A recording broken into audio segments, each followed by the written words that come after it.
Ok, vamos a ver.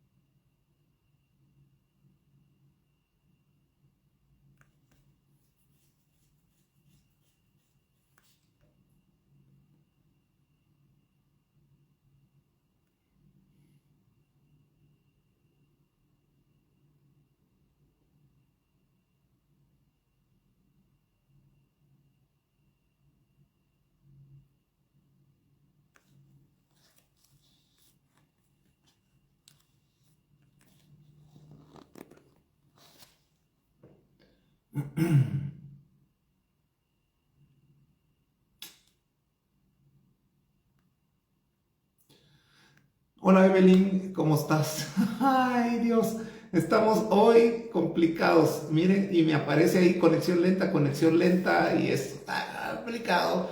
Eh, Estoy ahora con la internet del teléfono que se supone que es más rápida. Eh, y vamos a ver, ya se nos pasaron, 10 minutos y no hay forma que podamos arrancar. Está esto complicadito. Vamos a... Bueno, miren, pues vamos a hacer algo. Voy a arrancar y vamos a ver hasta dónde llegamos. Si en algún momento esto se traba y nos quedamos sin transmisión, me van a disculpar. Es ajeno totalmente a mi buena intención. Y lo que les voy a pedir nada más es que tal vez en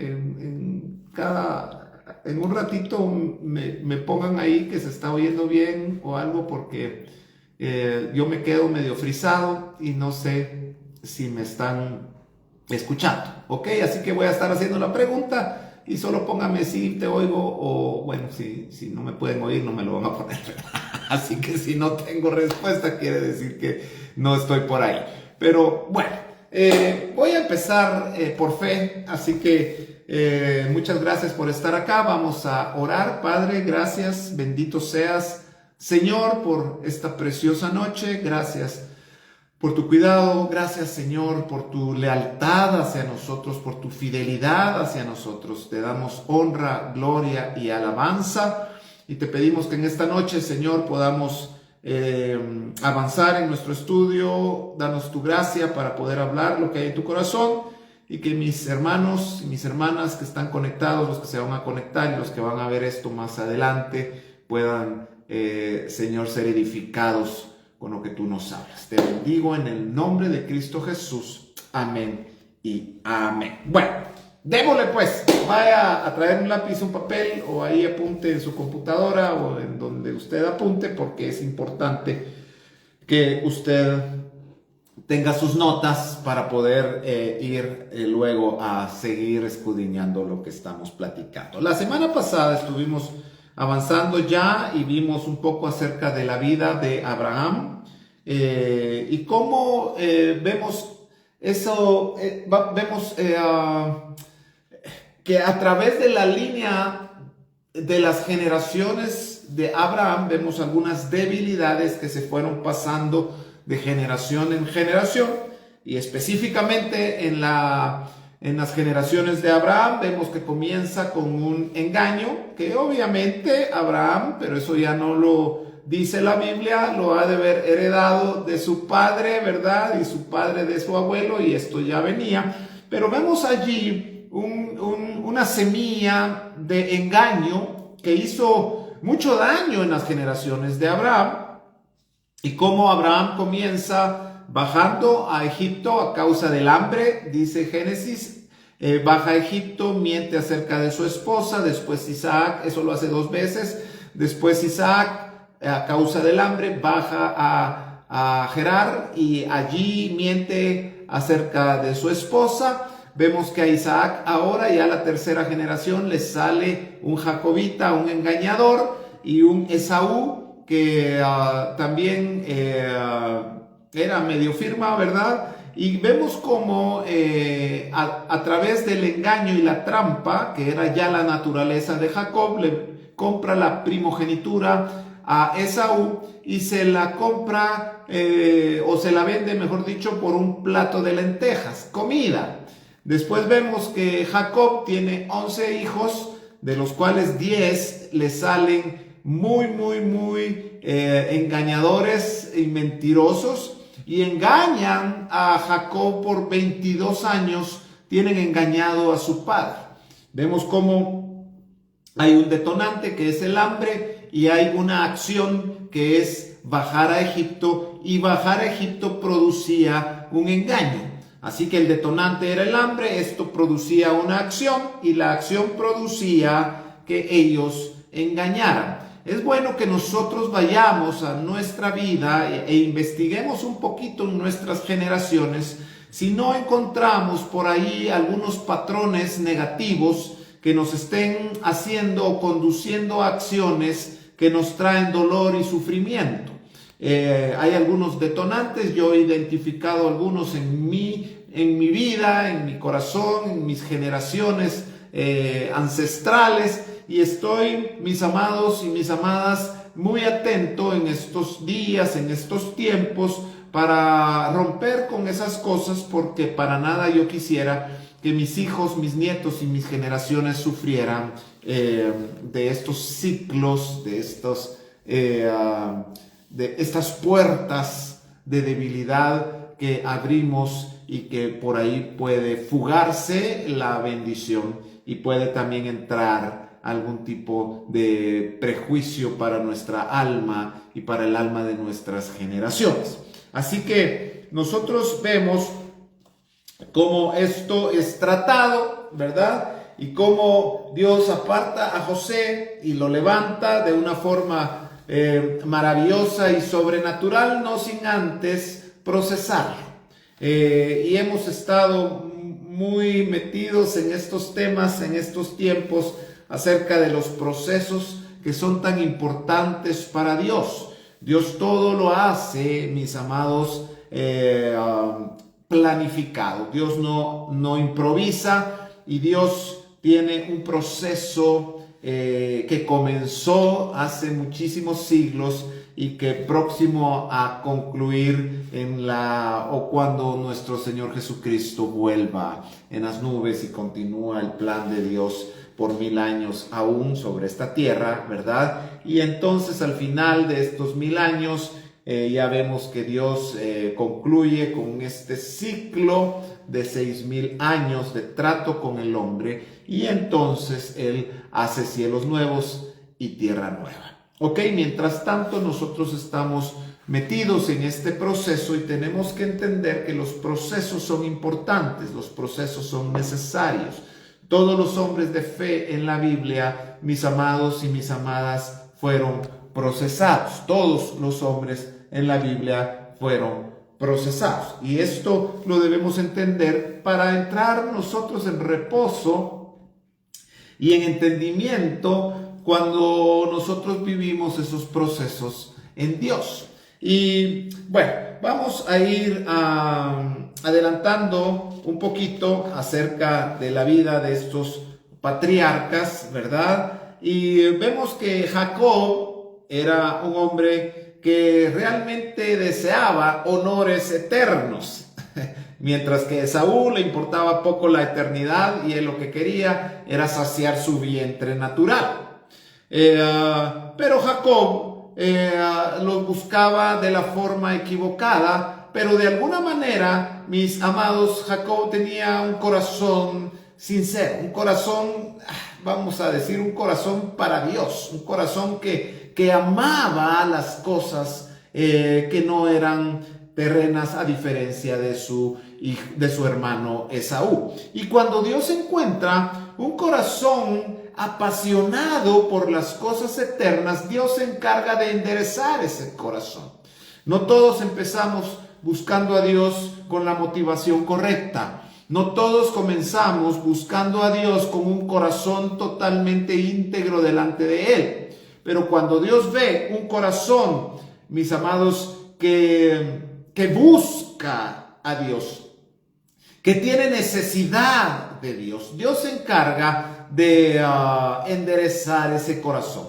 no sin quitar los procesos, o mejor dicho, como consecuencia de los procesos, o mejor dicho, Dios provee procesos para que ese corazón sea enderezado. Y yo te quiero preguntar, ¿estás viviendo procesos en tu vida? Sin duda me vas a decir que sí, ¿verdad? Porque eso es algo cotidiano en la vida de nosotros, los seres humanos y los hijos de Dios, pues obviamente no escapamos a eso. A diferencia del mundo, nuestros procesos tienen como fin el formar o el que nosotros lleguemos a producir, a manifestar su gloria. Esta leve tribulación momentánea produce en vosotros cada vez un eterno peso de gloria, dice la Biblia. Así que este Jacob tuvo que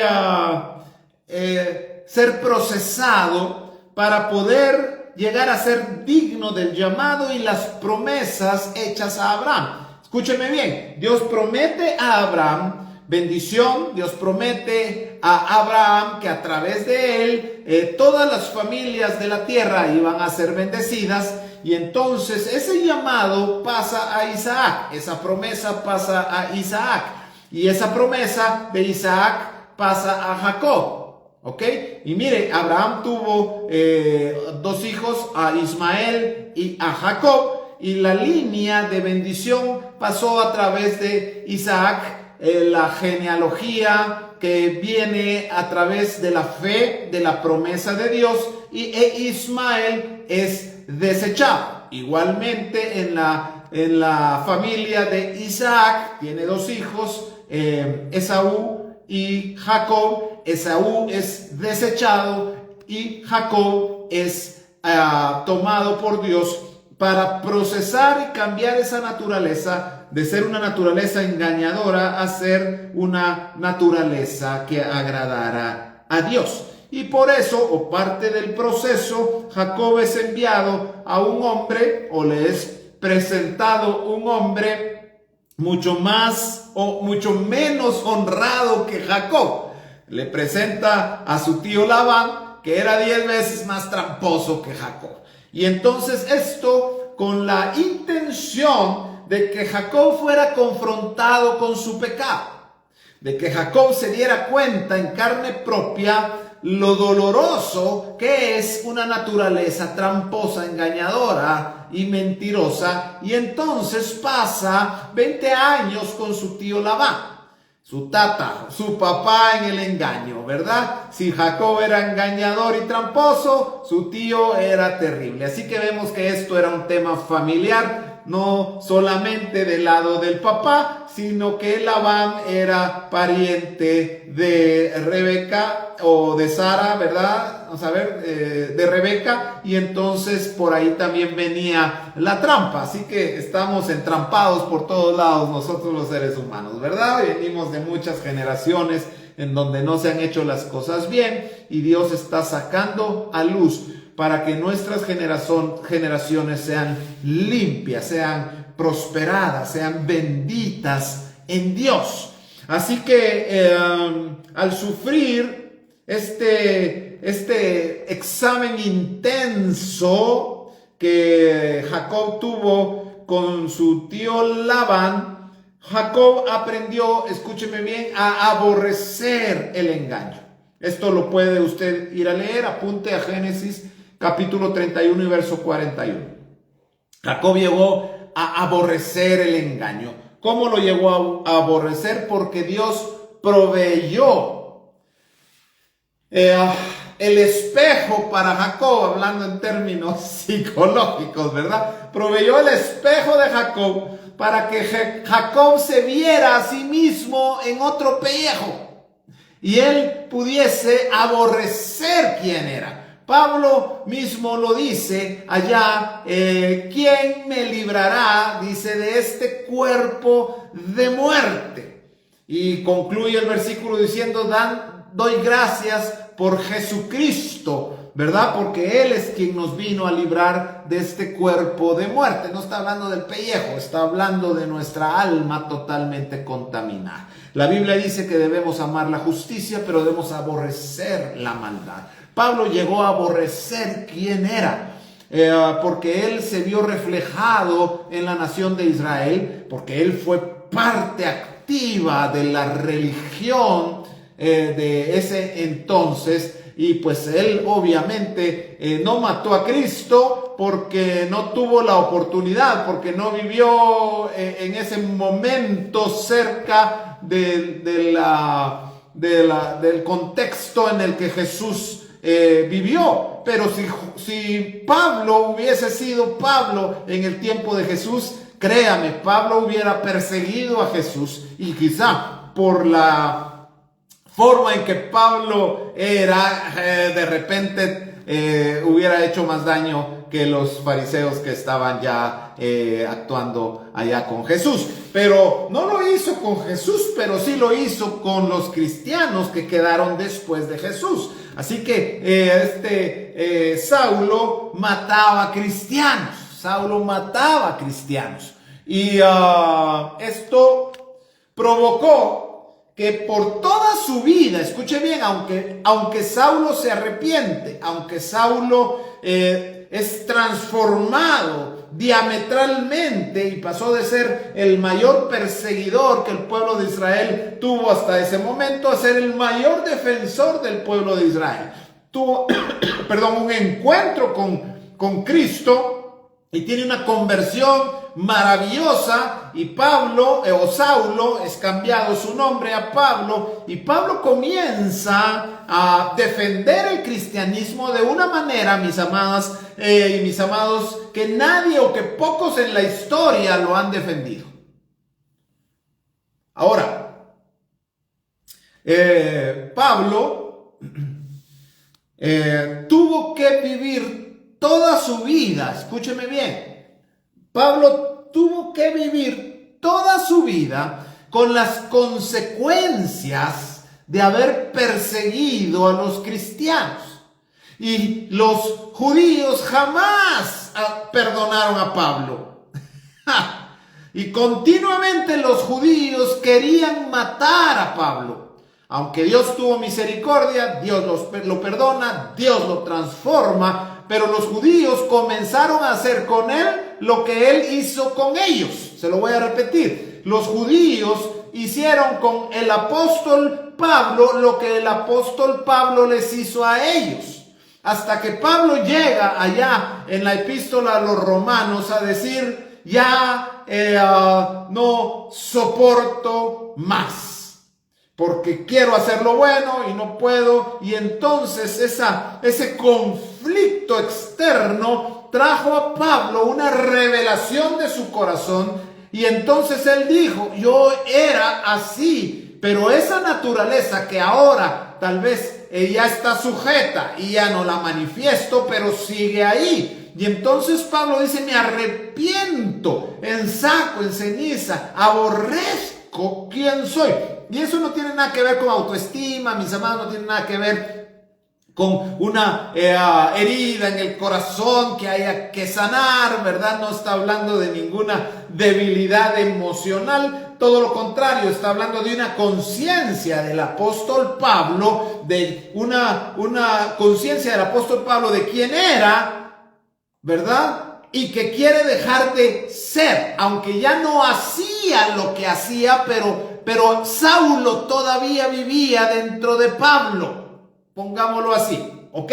Y esto pasó con Jacob. Jacob fue confrontado con su pecado para que Jacob pudiese aborrecer el engaño.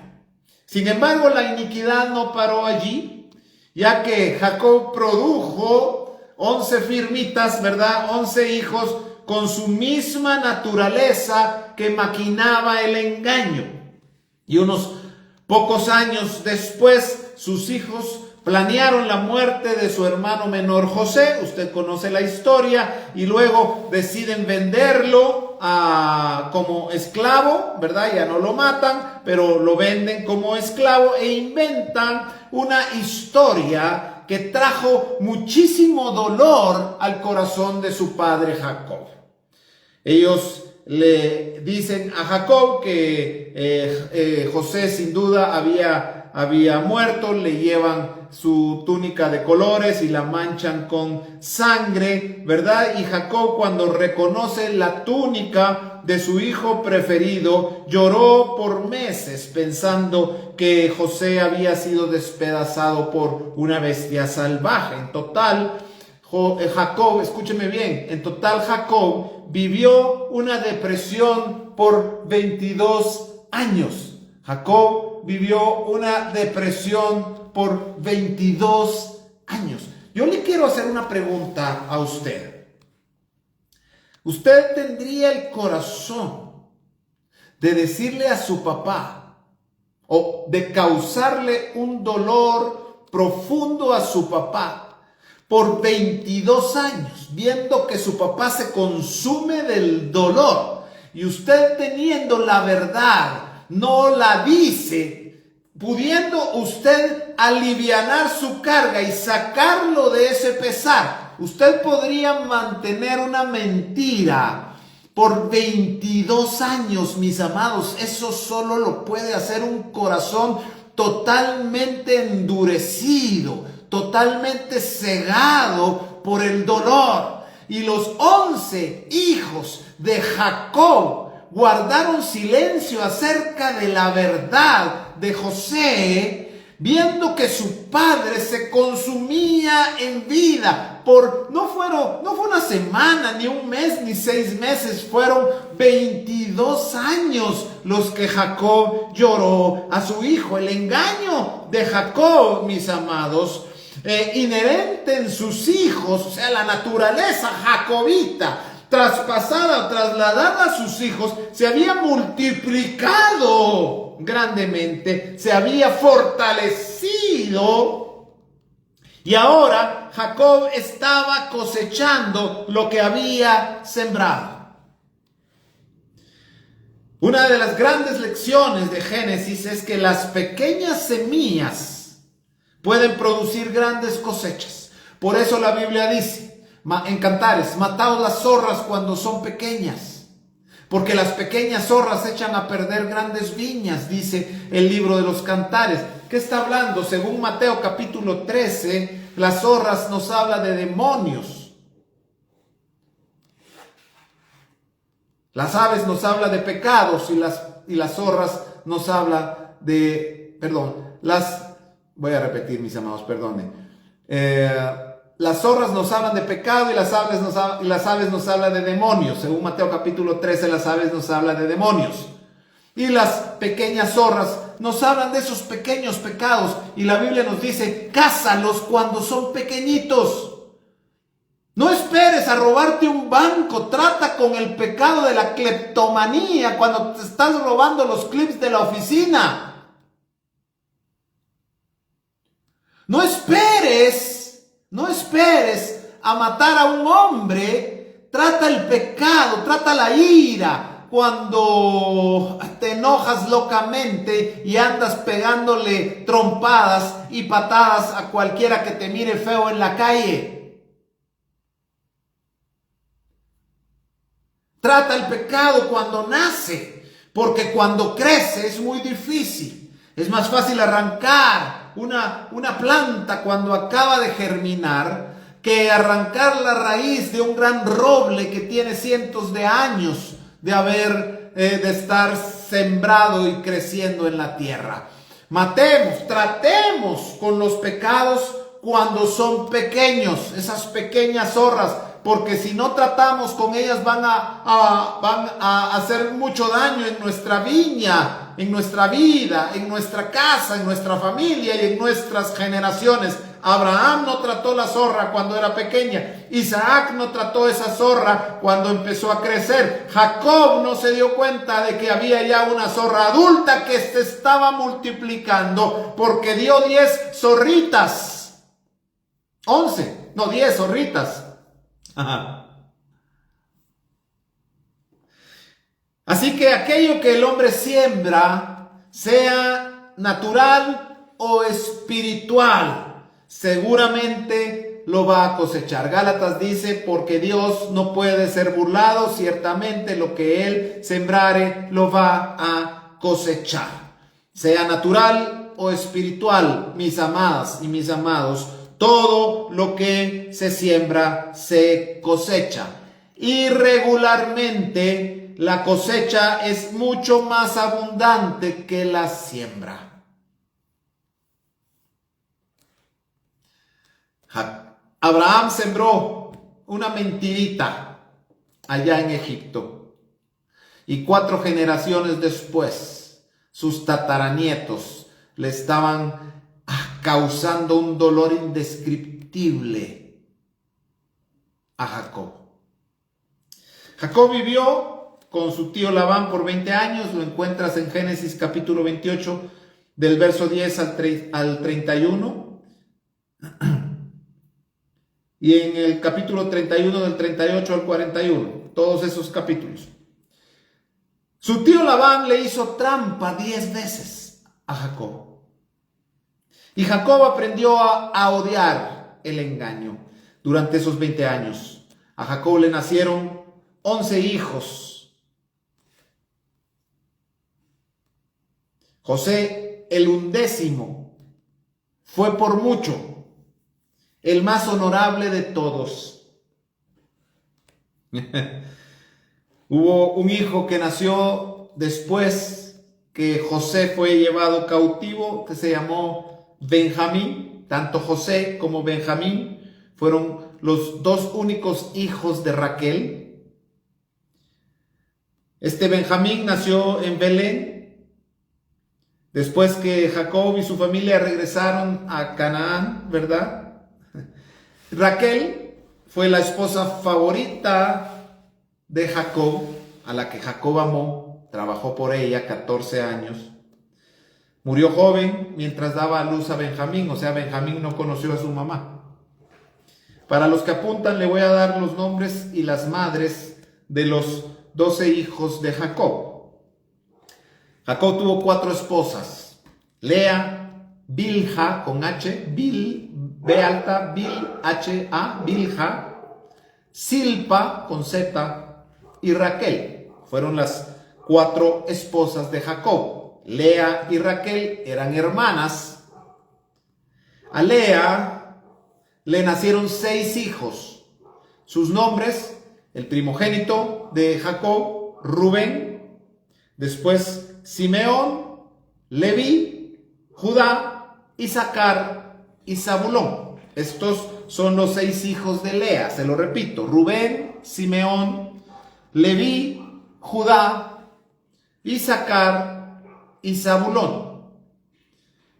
A Bilha, la otra esposa de Jacob, le nacieron 2 hijos, Dan y Neftalí. A Silpa, la otra esposa de Jacob, le nacieron 2 hijos, Gad y Aser, sin H, A-S-E-R, Aser. Y a Raquel le nacieron 2 hijos, José y Benjamín. De tal manera que aquí vemos los 12 hijos de Jacob, que luego se convertirían en las 12 tribus de Israel. Miren los inicios de Israel. ¿Cómo comenzó Israel? Con trampa. Israel comenzó siendo tramposo y engañador. Jacob tuvo estos 12 hijos, 4 esposas diferentes, y estos 4 hijos se convierten en las 12 tribus que formaron la nueva nación de Israel. Escuche, cada tribu tenía promesas diferentes y un llamado diferente. Cada hijo que se convirtió en una tribu diferente tenía una promesa y un llamado diferente al de su hermano. Las madres y los nacimientos de los 12 hijos de Jacob son muy importantes. Es bueno que los estudiemos porque nos va a dar muchísima luz. Algunos de los hijos, como José y como Judá, fueron aunque Judá fue el que vendió a José, pero vemos al final que Judá tiene una transformación, pero totalmente o diametralmente opuesta a la que tuvo porque Judá fue el que vendió a José, y cuando 22 años después bajan a Egipto y se encuentran con José y no lo reconocen, y José les pide que le lleven al hijo pequeño, a Benjamín, Judá pone su vida en lugar de la de Benjamín, y fue cuando Jacob vio que Judá había sido transformado. Tan ahí que Judá sigue hasta hoy, ¿verdad? Y de ahí viene la palabra judío, de la tribu de Judá. Fue la tribu que prevaleció cuando el reino se divide en dos en tiempo de Roboam, el hijo de Salomón. Y vemos que se divide en dos el reino, ¿verdad? Y 10 tribus forman el reino del norte, al que se llamaba Israel, capital Samaria. Y el reino del sur, ¿verdad? Judá y otras 2 tribus, y a ellos se le llamó el reino del sur. Ahora, vemos un tema interesante que quisiera tocar acá. Quisiera, por favor, no sé si llevo 20 minutos de estar hablando solo. No sé, así que por favor les pido que me pongan ahí si están todavía o ya están viendo la novela, no sé, ¿verdad? Porque no he visto, estoy trabado aquí, mis amados, no, ni para adelante ni para atrás esto, así que estoy predicando por fe, ¿verdad? Trato aquí de darle refresh al asunto, pero no se logra, pero ahí, por favor, si alguien, la última que posteó, aquí estamos, dice André, Jessica también. Ok, perfecto, gracias. Ok, hay un tema que quiero tocar.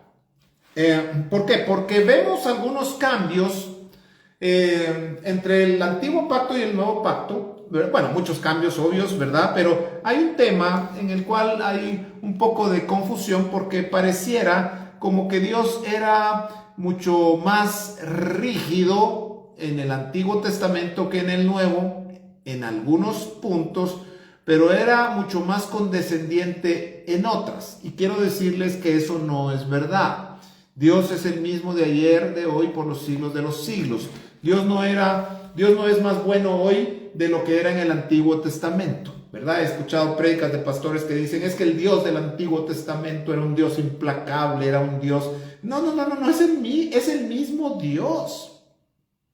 Porque si Dios pudiera cambiar, significa que antes de cambiar no era perfecto. Dios es pleno y es perfecto, Dios no cambia, eso lo dice la Biblia, ¿verdad? El alfa y el omega, el principio y el fin.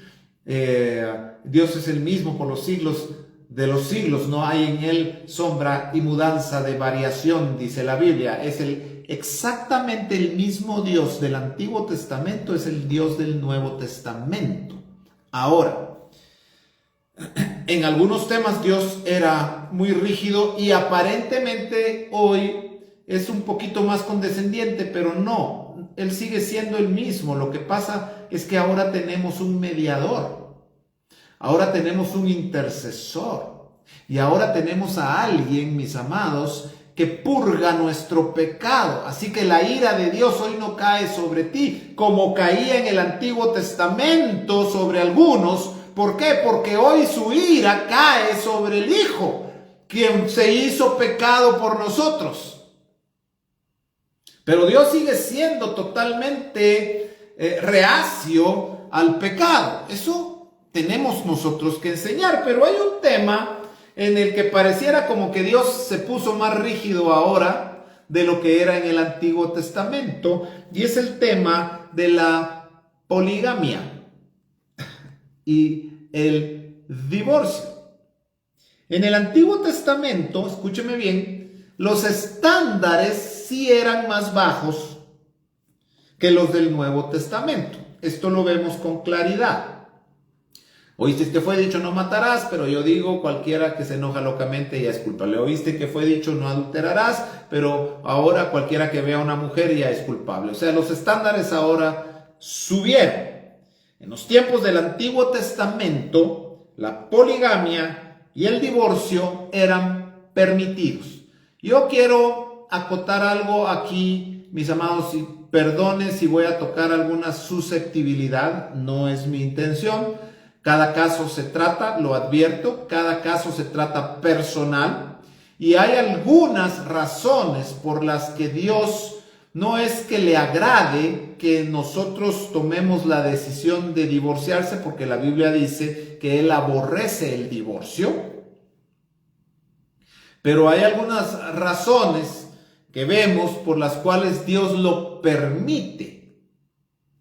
Pero quiero aclarar otra cosa.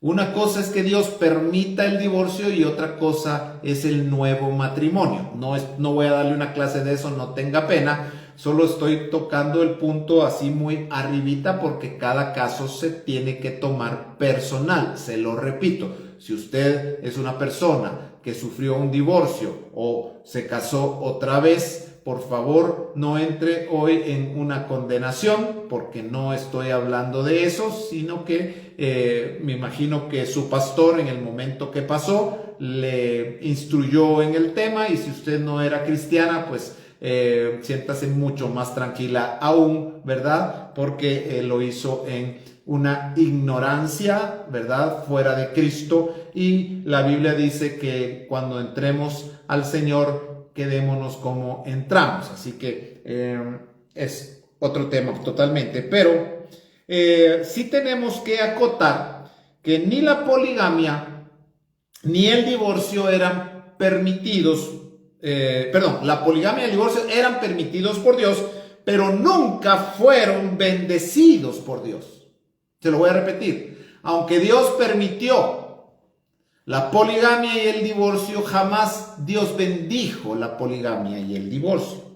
Vimos que los hombres de fe, Abraham tuvo varias mujeres, Jacob tuvo 4, ¿verdad? Y vemos que David tuvo muchas esposas, no digamos Salomón tuvo 300 esposas y 700 concubinas, ¿verdad? Pero no quiere decir con esto que a Dios le agradara esa postura. Y en ningún momento cambió Dios su plan original. Su plan original, Dios le hizo a Adán una Eva. No le hizo varias Evas a Adrián, oiga, mi amigo, a Adán. No le dijo, prueba con esta, si no te funciona, te hago otra. No le dijo así. Le dio a Eva, los unió en un pacto y le dijo, dejarás a tu padre y a tu madre, te unirás a tu mujer, etcétera, etcétera. Y vemos que Adán, por lo menos la Biblia así lo habla, fue fiel a ese pacto con Eva, ¿verdad? Pero vemos que pocas generaciones después, esto ya se había tornado en un problema serio, que no digamos hoy. ¿Sabía usted, mi amado o mi amada, que la estadística de divorcios dentro de la iglesia cristiana es casi la misma estadística que tienen los que no conocen a Cristo? En otras palabras, la misma cantidad de gente que se divorcia afuera, se divorcia dentro de la iglesia. No se imagina la cantidad de gente que nosotros los pastores atendemos, tratando de evitar que lleguen a ese punto. Y la cantidad de gente divorciada, miren, no se han terminado de divorciar, no les ha salido el divorcio y ya tienen al otro o a la otra, porque el estándar bajó muchísimo y la ignorancia en los ministros ha hecho que este problema se intensifique aún más. La poligamia y el divorcio fueron a causa de resultado, mejor dicho, de la caída del hombre. Cuando Abraham tomó a Agar, además de a Sara, esto creó terribles problemas. El padre de Samuel, Elcana, tenía 2 esposas y un camino, ¿verdad? Y este hogar no tenía paz. Usted puede ver el conflicto entre Penina y Ana. Terrible, terrible, terrible. David y Salomón multiplicaron sus esposas y fue desastroso. El hogar de David fue terrible. Sus hijos, Absalón le trató de dividir el reino. Hubo terribles problemas a causa de las múltiples esposas que David tomó, y no digamos Salomón. Se desvió su corazón. La Biblia dice que a causa de la multitud de esposas que Salomón había tomado, ¿verdad?, se desvió su corazón, y Salomón terminó, mis amados, adorando a ídolos a causa de su desfachatez. Cuando Jacob tuvo 4 esposas, su casa era un caos. Y yo digo, si con una cuesta, imagínese con 4, imagínese con 300. Y además de todo, 700 que no eran sus esposas, pero eran sus mujeres. Hoy, el nuevo pacto en Cristo ha eliminado el divorcio y la poligamia. Aunque le digo, es de tratarlo personalmente, porque hay causales para un divorcio. Si su vida peligra, ya sea el hombre o la mujer están con una persona que les está haciendo daño, la vida peligra, ¿verdad? Entonces, pues creo yo que, bueno, no creo yo, ¿verdad? La Biblia da algunas excepciones para que las personas se puedan divorciar, pero hay que verlo personalmente. Pero mire, hoy por cualquier cosa la gente se divorcia. Es que hay incompatibilidad de caracteres. Pues mire, perdóneme, busquemos ayuda. Hay suficiente recurso para que nosotros podamos llegar a tener una compatibilidad de carácter. Es que es más fácil decir, tú y yo no congeniamos. Es más fácil decir, es que tú y yo no nacimos para estar juntos. Pues eso lo hubiera pensado antes de casarse. Ahorita ya están, hay un pacto y hay que ver cómo se resuelve. Ahora me va a decir usted, pastor, pero es que usted no conoció a mi pareja, ¿verdad? Y no sabe las condiciones exactamente. No estoy juzgando, simplemente le estoy diciendo lo que la Biblia dice. Si hay algún otro causal en donde su vida peligra física o espiritual, ¿verdad? Porque hay gente, hay esposos y hay esposas que tienen serios problemas y entonces ya peligra la integridad, pues entonces platiquémoslo, ¿verdad? Y tomemos una decisión en base a la palabra. ¿Está conmigo?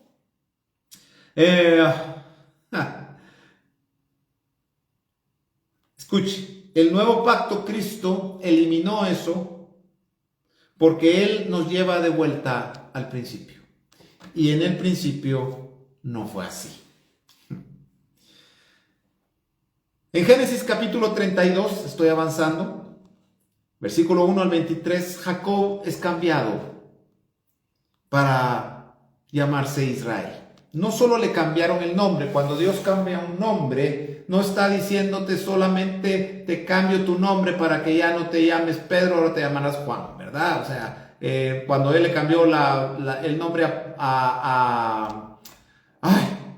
¿cómo es que se llamaba Pedro antes usted? Se me fue ahorita. Bueno, ¿cómo se llamaba Pedro antes de ser Pedro? Se me fue, borré cassette, póngamelo ahí. Bueno, antes de llamarse Pedro, y Dios le dice, ahora te llamarás Pedro, que significa Petros, piedra, ¿verdad? Entonces, no solamente le cambió el nombre, sino que le está cambiando propósito y le está cambiando naturaleza. No, Saulo fue Pablo, estoy hablando de Pedro. Ay, cree que me acuerdo. Ahí lo voy a buscar, borré cassette, pero bueno, si entre más pienso, más me bloqueo, así que no es relevante. Cuando Dios le cambia su nombre a Jacob, que significa torcido y engañador, y Dios le cambia su nombre a Israel, que significa Simón, gracias Jessica, Simón, ya no se llamará Simón, ahora te llamarás Pedro, ¿ok? Le cambia naturaleza y le cambia propósito, le cambia función. El cambio de nombre no es solo para que se oiga más bonito, sino que hay un cambio integral en el nombre. Vemos en la Biblia, por eso es que Abraham le cambiaron el nombre de padre altivo, Abraham, a padre de multitudes, Abraham, ¿ok? Dios le cambia el nombre a Sarai, a Sara, que significa princesa. Dios cambia nombres y dice que al final Dios nos cambiará el nombre y nos dará una piedrecita donde está nuestro nuevo nombre escrito. Mire qué maravilla. ¿Por qué? Porque dejaremos de ser jacobitas, torcidos y engañadores, y llegaremos a ser lo que Dios soñó para nosotros que íbamos a hacer. Así que mientras Jacob regresaba a Canaán de la casa de su tío Labán, le llegaron noticias de que su hermano, estoy resumiendo la historia, Esaú se aproximaba con 400 hombres, y como no habían terminado en muy buenos términos y como Jacob lo había engañado, Jacob pensó que Esaú venía a matarlo, y el miedo se apoderó de él porque pensó que Esaú quería vengarse de él. Y esto hizo que Jacob reconociera que no podía solo, por lo que clamó poderosamente a Dios por misericordia. Y en ese momento Dios provee, allá en Génesis capítulo 32 y versículo 24 al 32. No, por tiempo no voy porque ya nos tardamos mucho en Génesis. Ustedes ya llevamos 16 sesiones y si seguimos así no vamos a terminar nunca. Así que decidí ir un poquito más rápido, ¿verdad? Pero allá en Génesis 32, del versículo 24 al 32, vemos este encuentro que Jacob tuvo con Dios, y ahí le fue cambiado su nombre. Y le cambiaron el nombre de engañador, Jacob, a Israel, que significa príncipe de Dios. Príncipe de Dios. Jacob peleó con Dios y dice la Biblia que le ganó al ángel, ¿verdad? No porque fuera más fuerte que el ángel y porque Jacob supiera taekwondo y el ángel no sabía, ¿verdad? Y lo noqueó. No está hablando de ese tipo de victoria. Jacob dice que le ganó a Dios porque su deseo y determinación de ser cambiado y transformado triunfó. Jacob estaba cansado de su miserable naturaleza, y a causa de ella los sufrimientos constantes que él tuvo que padecer, así que le suplicó a Dios que lo cambiara y que lo bendijera, y ese bendíceme implícitamente tenía que ver con una transformación.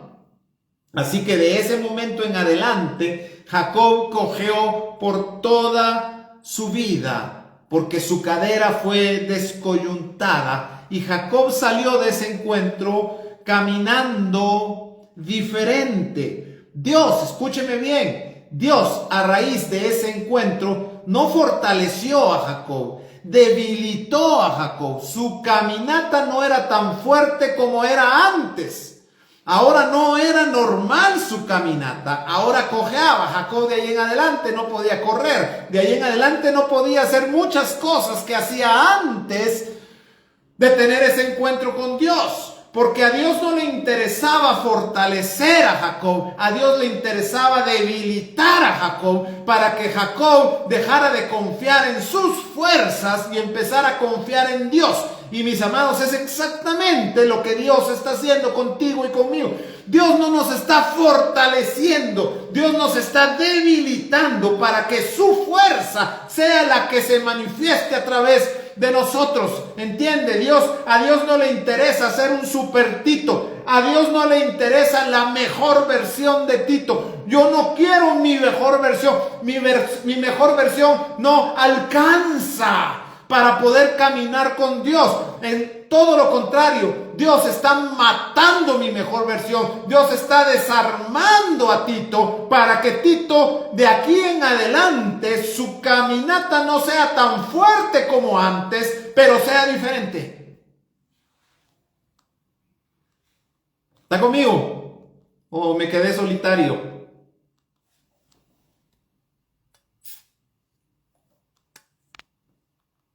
Tenemos que cambiar un poquito la teología. Porque dice la Biblia, el gozo del Señor es mi fuerza. No está diciendo que es mi gozo. No está diciendo que yo soy el que me tengo que gozar, está diciendo, el gozo del Señor es mi fuerza. Cuando yo, escúcheme bien, cuando mi vida le causa gozo a Dios, Él se fortalece en mí. Jacob, a partir de ese encuentro, salió mucho más debilitado en su naturaleza de lo que era antes. Ya no pudo hacer todo lo que Jacob hacía antes, ya no lo pudo hacer después de ese encuentro. Porque Dios le enseñó ahí a confiar y a depender de Él. Dios lo debilitó para hacerlo dependiente de Él. Y te quiero decir algo, perdóname lo que te voy a decir.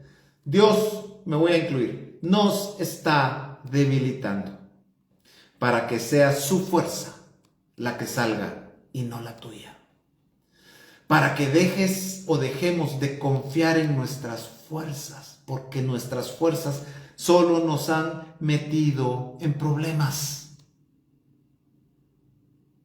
Como metieron en problemas a Jacob, como metieron en problemas a Pablo.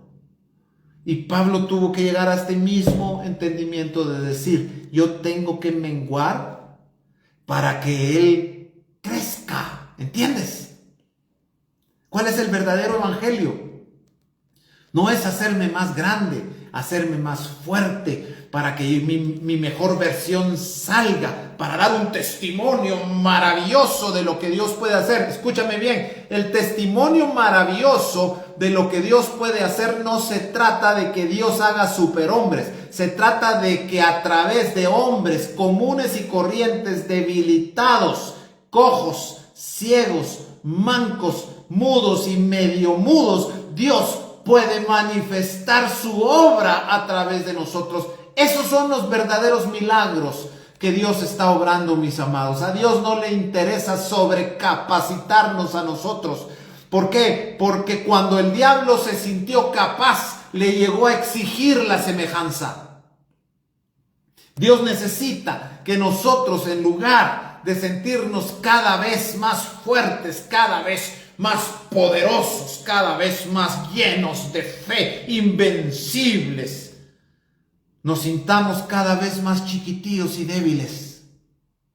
Las batallas que podíamos pelear antes, ya no las podemos pelear ahora. Antes las peleabas en la carne, ahora las peleas en el espíritu. Y te quiero decir algo, yo lo he estado experimentando, mis amados.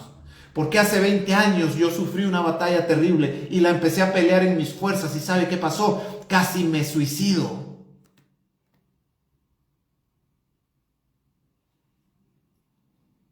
Pero ahora, aunque duele, las pruebas duelen, pero puedo llegar a Dios y decirle, Señor, no es en mi fuerza que voy a ganar. Yo ya te demostré que no puedo. Demuéstrame tú que tú sí puedes. Porque en lo débil del mundo se glorifica a Dios. Porque gloríate en tu debilidad, dice la Biblia, porque en nuestra debilidad se perfecciona el poder de Dios. Hoy nos dicen, enfócate en tus fortalezas. Eso dice el humanismo y se ha permeado en la iglesia. La Biblia no dice que nos enfoquemos en nuestras fortalezas. La Biblia dice que nuestras fortalezas Dios las va a derribar. La Biblia dice que en tu debilidad se perfecciona el poder de Dios. Y Pablo dijo, entonces, donde soy débil, ahora soy fuerte. Lo dejo acá. Ponle punto y seguimos la otra semana. ¿Entendieron el punto? ¿Están entendiendo la palabra que Dios nos está dando? Si es así, por favor, pónmela por ahí. Les doy las gracias por haberse conectado en esta noche. Gracias por su atención, por su fidelidad. Créame que valoro mucho el que ustedes fielmente se conecten cada semana. No solamente usted demuestra una responsabilidad ante Dios, demuestra usted un agradecimiento con Dios por el lugar y la congregación donde Dios le ha puesto, y también le quiero agradecer porque demuestra cariño por este pastorcito que a veces grita mucho, se emociona mucho, dice cosas que a veces no se entienden, pero me agarra, me gana el fuego, me gana la pasión. Y yo soy bastante expresivo y apasionado por la palabra. Eso es algo que el Señor puso en mi corazón, y hay un celo en mí por predicar la verdad, y a veces o muy seguido eso me mete en líos con gente, e incluso con cercanos, incluso con amigos, con pastores. Me ha metido en muchísimos problemas, y algunos incluso se han alejado, pero no me importa. Yo no lo hago para agradar a la gente, sino porque Dios me ha dado esta responsabilidad y lo quiero agradar a Él, y le doy muchísimas gracias porque sé que usted tiene este sentir. Amén. Que Dios los bendiga. Muchísimas gracias por sus saludos y por sus oraciones. Le encargo sus oraciones. Necesitamos sus oraciones, y les veo el domingo en la iglesia. Yo le quiero animar a que lleguen. Sé que algunos de los que me están oyendo no se congregan o no están llegando. No sé si tú tienes iglesia. Si tú tienes iglesia, ve a tu iglesia el domingo. Pero si tú no tienes una congregación, te invito para que el domingo nos acompañes. Estamos en el Hotel Clarion, zona 10, a 2 cuadras adelante del Camino Real. Ahí tenemos nuestro culto dominical de 10:30 a 12:30, a 1 menos cuarto, y Dios nos está visitando de una manera maravillosa. Así que por favor, yo les pido que consideren el levantarse un poquito temprano el domingo, y que agarren su carrito o el bus o el recurso que Dios les haya dado y nos acompañen por allá. Tenemos un lindo tiempo de alabanza, y la predicación también Dios nos está dando la gracia para compartir el mensaje adecuado. Así que les esperamos todos los domingos 10:30, Hotel Clarion, zona 10, Ciudad de Guatemala. Que Dios los bendiga, tengan una hermosa noche y un buen aterrizaje de semana, ¿verdad? Y que sean muy bendecidos. Bendiciones. Chao.